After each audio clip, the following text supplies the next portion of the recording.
नमस्कार फ्रेंड्स, मैं हूं उमाश्री। आप सबकी अपनी ज्योतिषी बहुत बहुत स्वागत और अभिनंदन करती हूं आप सभी का। उम्मीद करती हूं आप प्रसन्नता से होंगे। परमात्मा आपको सभी खुशियां दे। आज का जो वीडियो है बहुत ही उपयोगी है, तो वीडियो पूरा देखिएगा और इसके अलावा चैनल को सब्सक्राइब भी कर लीजिए मित्रों। और 17 अक्टूबर 2020 से नवरात्रे प्रारंभ हो रहे हैं, तो मैं नवरात्रे का ऑफ़र दे रही हूँ आपको और आप अपनी कुंडली बहुत ही नॉमिनल चार्जेस पर बता सकेंगे। इसके लिए आपको अपने डेट ऑफ बर्थ, टाइम और प्लेस भेजना पड़ेगा और ये दिन है या रात है बिल्कुल क्लियर लिखिएगा आप, और अपना कोई भी एक सवाल। इसका जो शुल्क है वो 1000 रुपये है। आप 1000 रुपये में एक सवाल पूछ सकते हैं। तो बिना देरी किए आप संपर्क करिए। जिस समस्या से पीड़ित हैं, जो समस्या आपको बार बार परेशान कर रही है, उसका निवारण आप चुटकी बजा के कर सकते हैं। बहुत जल्दी से निवारण हो जाएगा अगर मैं जो उपाय आपको बताऊँगी वो आप करोगे तो। बहुत अच्छा खासा अनुभव है मुझे, तो बिना देरी किए आप संपर्क कीजिए। और जो पहले भेजेगा उसको जवाब पहले दिया जाएगा, तो इसलिए जल्दी बिना देरी के संपर्क करिए। जितनी जल्दी आप पैसा जमा कराएंगे 1000 रुपये, और उतनी ही जल्दी आपको जवाब दिया जाएगा। बहुत ही न्यूनतम राशि रखी है मैंने। हम कई बार 11-11 हज़ार रुपये लेते हैं डिटेल में बताने के। यहाँ पर आपको मौका दिया जा रहा है, तो इस मौके का लाभ उठाइए।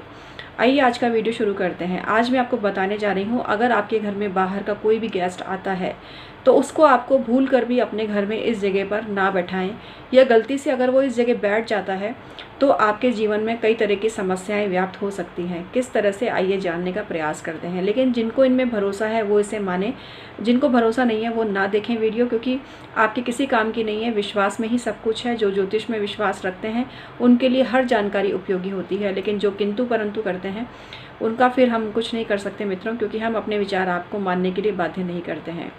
हमें मालूम है कि आप इन टिप्स को जीवन में अपनाएंगे तो आपको फ़ायदा ज़रूर होगा। तो आइए वीडियो की शुरुआत करते हैं और आपको बताते हैं कि कोई बाहर का व्यक्ति आता है, और अक्सर कई घरों में ये गलती होती है। वो क्या है गलती? बहुत ही बड़ी गलती है। कई बार क्या होता है कि लोग कपड़े धुले हुए रखते हैं और उनको सोफ़ों पे रख देते हैं, बिस्तर पे रख देते हैं, कुर्सी पे रख देते हैं। बाहर का आने वाला आदमी कई बार उन कपड़ों को हटाए बगैर उन कपड़ों पर ही बैठ जाता है। बहुत जगह हमने देखी है ये बात, कपड़ों पर ही बैठ जाता है। ये बहुत ही बड़ी मनुष्यत को दर्शाता है, और ऐसा करने से उस व्यक्ति पर संकट आता है जिसके कपड़ों पर कोई भी व्यक्ति बैठ गया है। वैसे तो ये आदत घर के लोगों की भी नहीं होनी चाहिए। जब भी आप बैठें, किसी का कोई वस्त्र पड़ा हो तो उस वस्त्र को हटाकर ही आपको उस जगह पर बैठना चाहिए। पर बड़े दुख की बात है कि ये छोटी सी बात लगने वाली चीज़ कितने भयानक परेशानियों को जीवन में लेकर आ सकती है। जिसके कपड़ों पर कोई बैठ गया है, यदि वो नेगेटिव एनर्जीज का शिकार है, तो बहुत ही बुरा प्रभाव उस जातक पर पड़ सकता है। तो इसलिए मेरा निवेदन है कि यदि कोई बाहर का व्यक्ति आता है तो आप अपने कपड़े जो जगह जगह रखे हुए हैं, बिखरे हुए हैं, धुले हुए रखे हैं, उन कपड़ों को तुरंत हटा दीजिए।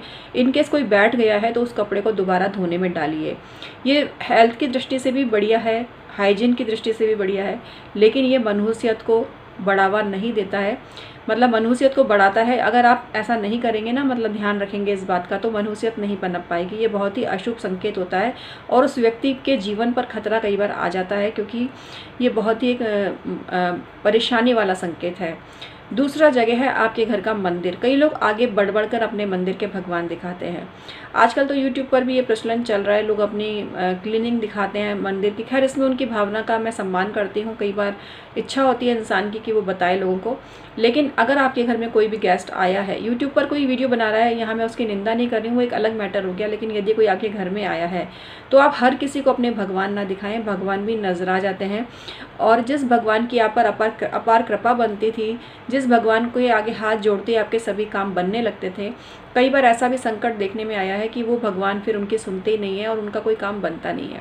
क्योंकि भगवान जो है दिखावे की चीज़ नहीं है, भगवान जो है एक डेकोरेटिव आइटम नहीं है।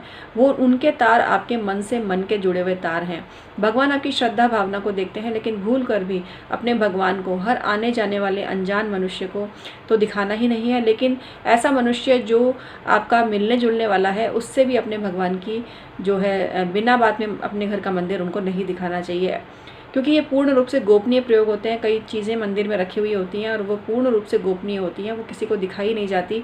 जब कोई भी यंत्र, कई बार तो लोग हाथ में उठा के देख लेते हैं, अरे आपने कौन सा यंत्र रखा है, आपने कौन सी मूर्ति रख रखी है। ये काफ़ी गलत होता है। यदि बहुत ही ज़्यादा आवश्यक हो तो अपने घर के मंदिर में लोगों को दिखा सकते हैं, लेकिन हर चीज़ की व्याख्या करके ना बताएं कि आपने कौन सी चीज़ किस प्रयोजन के लिए रखी है, नहीं तो वो निष्फल हो जाती है, क्योंकि ये सारी चीज़ें गोपनीय रूप से रखी जाती हैं। तीसरी चीज़ है आपके घर का शयन कक्ष। अपने घर के जो बिस्तर हैं उस पर हर किसी को नहीं बिठाना चाहिए। ऐसा करने से भी दाम्पत्य जीवन में भी कई बार परेशानी आती है और आर्थिक उन्नति भी प्रभावित होती है। तो ये काम आप ज़रूर ध्यान रखें, इस जगह पर कभी किसी को ना बिठाएं। आप अलग से गेस्ट के रूम को बना सकते हैं, वहाँ पर एक बेड रख सकते हैं, वहीं पर बैठकर वार्तालाप करें। इसके अलावा कई लोगों ने घर के बरामदे में ही सीटिंग अरेंजमेंट किया हुआ होता है, वहीं वो बाहर के लोगों को वहीं से निपटा देते हैं, वहीं से रवाना कर देते हैं। तो ये आपके संबंध पर डिपेंड करता है कि आपके संबंध कितने प्रगाढ़ हैं, कितने गूढ़ हैं, जिसके चलते आप किसी को अपने घर में एंट्री देते हैं। लेकिन यदि कोई व्यक्ति संदिग्धता के घेरे में है, उसका व्यक्तित्व सही नहीं है, उसका चरित्र सही नहीं है, तो ऐसे लोगों को भूल कर भी अपने शयन कक्ष में आपको एंट्री नहीं देनी चाहिए। कोई बुरा मानता है तो मान ले। अब इन केस कोई आकर ज़बरदस्ती बैठ ही गया है, मान लीजिए आपके संबंध ऐसे हैं कि आप मना नहीं कर पा रहे हैं और कोई आपके बेडरूम में आकर बैठ ही गया है, तो उस बेडशीट को फिर आप बदल दीजिए और नेगेटिविटी को 3 बार कट करके आसमान में उछाल दीजिए। क्योंकि जो लोग गलत होते हैं, कई बार वो उनसे संबंध अच्छे होते हैं लेकिन खुलकर उनको मना भी नहीं कर सकते, सामाजिक लोक मर्यादा की वजह से, व्यवहार की वजह से, अच्छे संबंध की वजह से। तो व्यवहार का निर्वहन करना पड़ता है, लेकिन आपको अपनी सुरक्षा भी प्यारी होनी चाहिए, अपने घर की तरक्की भी प्यारी होनी चाहिए और इसके लिए आपको वो काम करना चाहिए जिससे आपका घर आगे बढ़ सके, उन्नति और तरक्की कर सके। इसके अलावा ऐसा कोई भी काम जिसके ज़रिए आपके घर के किसी भी सदस्य पर कोई बाधा आती है, उससे आपको बचना चाहिए। तो जो आज का वीडियो था, इसको बनाने का उद्देश्य यही था। उम्मीद करती हूँ आज ये जानकारी आपको काफ़ी पसंद आई होगी मित्रों। 2 मिनट और लूँगी मैं आपके।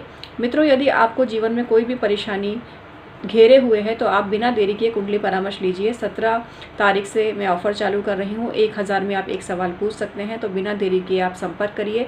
इसके अलावा जिनकी कुंडली नहीं है वो अपना पाम प्रिंट भेज सकते हैं, वो फेस रीडिंग करवा सकते हैं।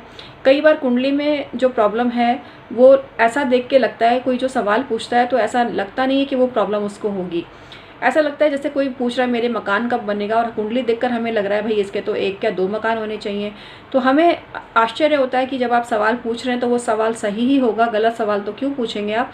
लेकिन हमारा निवेदन ये है कि ऐसे में आप अपने घर की नेगेटिविटी को चेक करवाएं, अपने घर का वास्तु भी चेक करवाएं, क्योंकि सब कुछ सही है, ग्रह स्थिति भी बहुत बढ़िया है, तो आपको तो जीवन में बहुत सफल होना चाहिए था। उसके बाद भी आप सफल नहीं हो पा रहे हैं, तो फिर बंधन दोष का इंडिकेशन है कि घर पर किसी ने कोई तांत्रिक क्रिया कर रखी है जिसकी वजह से घर बंधा हुआ है, आपके भगवान बंधे हुए हैं। तो इसलिए आपको अपना घर का वास्तु भी चेक करवाना चाहिए। वास्तु की जो फीस है वो ज़्यादा है, 1000 रुपये में वास्तु के बारे में नहीं बताया जाएगा। वास्तु के लिए आप संपर्क कर सकते हैं। इसके अलावा घर का कोई भी सदस्य कहने में नहीं है, मन के अनुसार काम नहीं कर रहा है, तो उसकी रेकी हीलिंग करा के उसकी मानसिकता को आप बदल सकते हैं। ये बहुत ही सशक्त माध्यम है, उस व्यक्ति को पता भी नहीं चलेगा कि आपने उसके ऊपर रेकी हीलिंग करवाई है। रेकी हीलिंग करवाने से कभी किसी को नुकसान नहीं होता है। आप रेकी हीलिंग का ट्रायल पैक ले सकते हैं, आपको वो जमता है तो आगे कंटिन्यू करें, क्योंकि रेकी कॉस्टली पड़ती है, लेकिन ट्रायल पैक जो है उसमें नॉमिनल चार्जेस में आपको रेकी की जाती है। इसके अलावा एक चीज़ हम और बोल दें कि फ्री फोकट में आपको रेकी से बचना चाहिए। जो लोग फ्री में रेकी का सिखाने की बात करते हैं या रेकी करने की बात करते हैं वो फर्जी लोग होते हैं, क्योंकि रेकी विद्या कभी भी मुफ्त में नहीं सिखाई जाती है, नहीं उसके बारे में किसी को बताया जाता है। तो आज का मैं वीडियो समाप्त करती हूँ। उम्मीद करती हूँ आपको आज की ये जानकारी काफ़ी पसंद आई होगी।